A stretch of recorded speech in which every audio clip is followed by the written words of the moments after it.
um, when the Cold War ended and they exacted a promise from us that we would not expand NATO.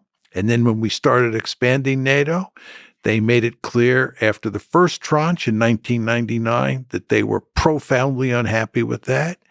They made it clear in 2004 after the second tranche that they were profoundly unhappy with that expansion.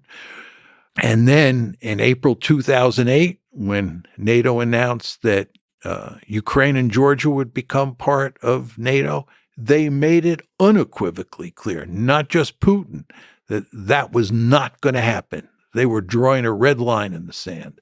And it is no accident that in August 2008, remember, the Bucharest summit is April 2008, and August 2008, you had a war between Georgia and Russia, and that involved at its core NATO expansion. So the Americans and their allies should have understood by at least August 2008 that continuing to push to bring Ukraine into NATO was going to lead to disaster. And I would note that there were all sorts of people in the 1990s, like George Kennan, William Perry, who was Bill Clinton's Secretary of Defense, the chairman of the Joint Chiefs of Staff, Paul Nitze, and so forth and so on, who argued that NATO expansion would end up producing a disaster, which it has. I would note that at the famous April 2008 Bucharest summit, where NATO said that Ukraine would be brought into the alliance, Angela Merkel and Nicolas Sarkozy, the German and French leaders respectively, opposed that decision.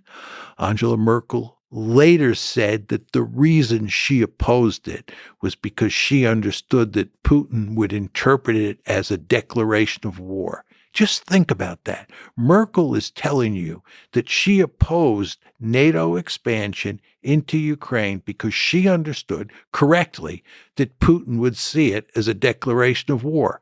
What did the United States and its friends in Europe do? They continued to push and push because we thought that we could push NATO expansion down their throat after 2008, the same way we did in 1999 and 2004.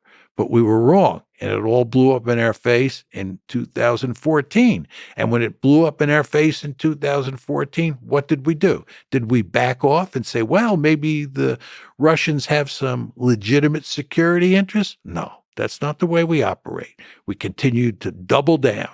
And the end result is that in 2022, you got a war.